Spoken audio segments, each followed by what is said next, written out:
За өнөөдөр бүгдээрээ англи хэлэн дээр шалгалттай холбоотой хэлцүүрнүүдийг сурцгаая.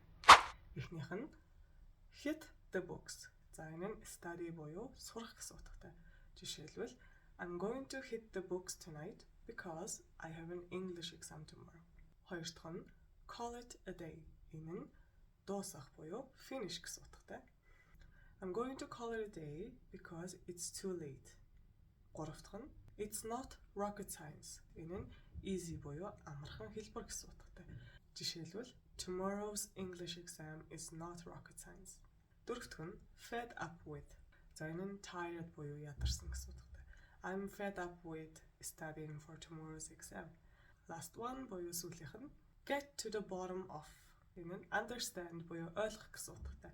Жишээлбэл I'm trying to get to the bottom of present perfect tense.